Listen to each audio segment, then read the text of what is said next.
আসসালামু আলাইকুম। প্রাইমারি পরীক্ষার জন্য গুরুত্বপূর্ণ 50টি বাংলা প্রশ্নের সমাধানে আপনাকে স্বাগত। কিংবদন্তি শব্দের অর্থ কী? কিংবদন্তি শব্দের অর্থ জনশ্রুতি। সৈয়দ শামসুল হক রচিত নাটক কোনটি? উত্তর হবে গণনায়ক। বক্তব্য শব্দের প্রকৃত ও প্রত্যয় বস যোগ তব্য। কোনটি বাংলা উপসর্গ?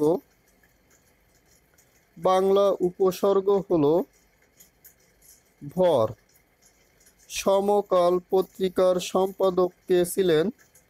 সমকাল পত্রিকার সম্পাদক ছিলেন সিকান্দার আবু জাফর। বলাইচাঁদ মুখোপাধ্যায়ের ছদ্মনাম কি? বলাইচাঁদ মুখোপাধ্যায়ের ছদ্মনাম বনফুল। নিরাকার শব্দের বিপরীত শব্দ? উত্তর হবে সাকার। শ্রীকৃষ্ণ কীর্তন কাব্যের রচয়িতা কে? শ্রীকৃষ্ণ কীর্তন কাব্যের রচয়িতা বড়ু চণ্ডীদাস। কাজী নজরুল ইসলামের বিদ্রোহী কবিতা কোন কাব্যগ্রন্থের অন্তর্ভুক্ত? উত্তর হবে অগ্নিবীণা।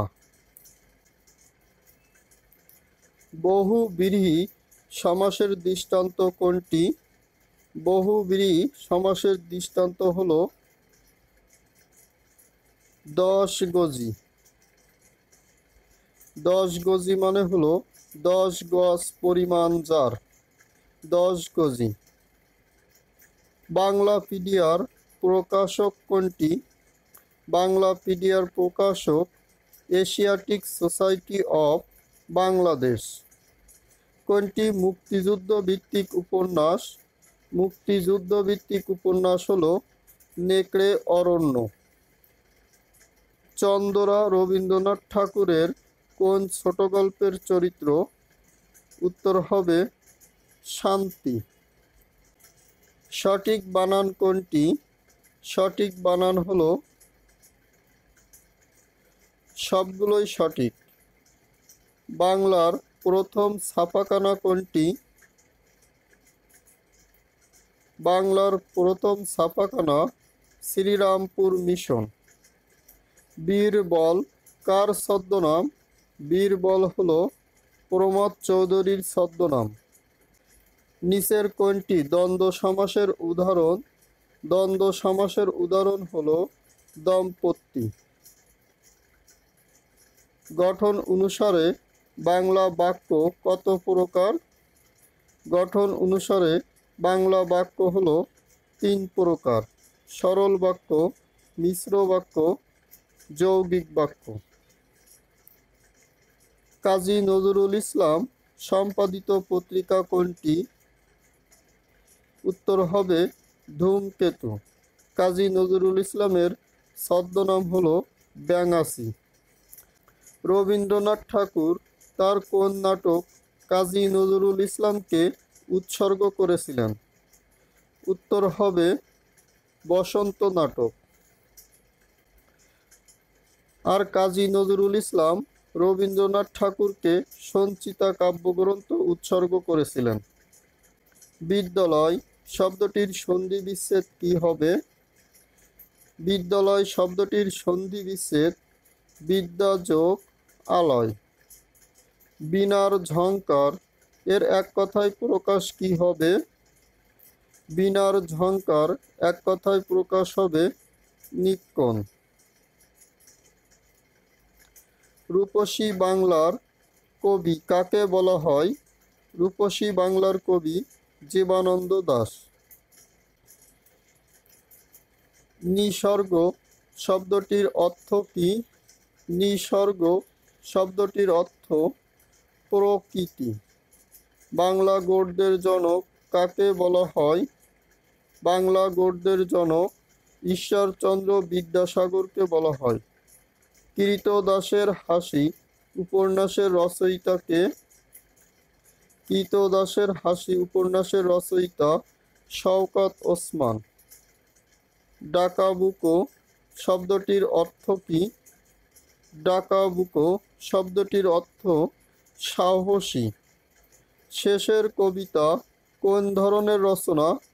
শেষের কবিতা হলো একটি উপন্যাস।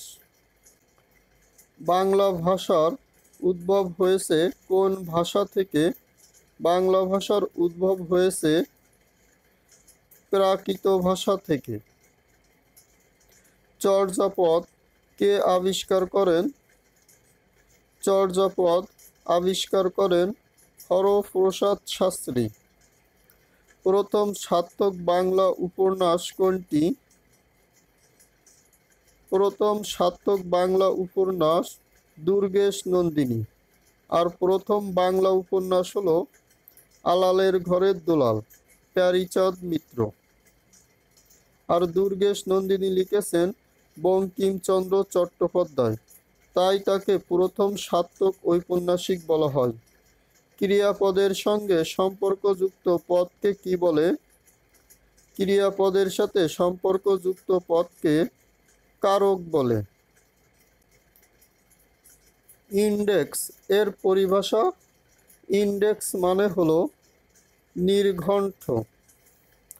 কৌশলে কার্য উদ্ধার কোনটির অংশ? কৌশলে কার্য উদ্ধার হলো ধরি মাছ না ছুঁই পানি। সন্ধি ব্যাকরণের কোন অংশের আলোচ্য বিষয়? সন্ধি ব্যাকরণের ধ্বনিতত্ত্বের আলোচ্য বিষয়। সমুদ্র শব্দের সমার্থক শব্দ কোনটি? সমুদ্র শব্দের সমার্থক শব্দ পাথার।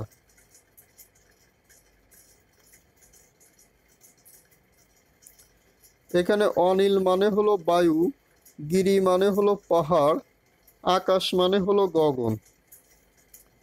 একাদশে বৃহস্পতি এর অর্থ কি? একাদশে বৃহস্পতি এর অর্থ হলো সৌভাগ্যের বিষয়। বিভক্তিহীন নাম শব্দকে কি বলে? বিভক্তিহীন নাম শব্দকে প্রাতিপদিক বলে। নাবিক এর সন্ধি বিচ্ছেদ হবে নো যোগ ইক। ভিক্ষুকটা যে পিছনে লেগেই রয়েছে, কি বিপদ। এখানে কি এর অর্থ কি? এখানে কি এর অর্থ হলো বিরক্তি। বাংলা ভাষার কালক্রম বিভাজন হলো তিনটি। রত্নাবতী উপন্যাসের রচয়িতাকে? রত্নাবতী উপন্যাসের রচয়িতা হলো মীর মশাররফ হোসেন। আর পদ্মাবতী কাব্যগ্রন্থের রচয়িতা হলো আলাওল। পদ্মাবতী নাটক বললে মাইকেল মধুসূদন দত্ত। লাপাত্তা শব্দে লা উপসর্গটি বাংলা ভাষায় এসেছে আরবি ভাষা থেকে। বাক্যের তিনটি গুণ কি কি? বাক্যের তিনটি গুণ হলো আকাঙ্ক্ষা, আসক্তি, যোগ্যতা। এখানে আসক্তি বানানটা মনে রাখবেন।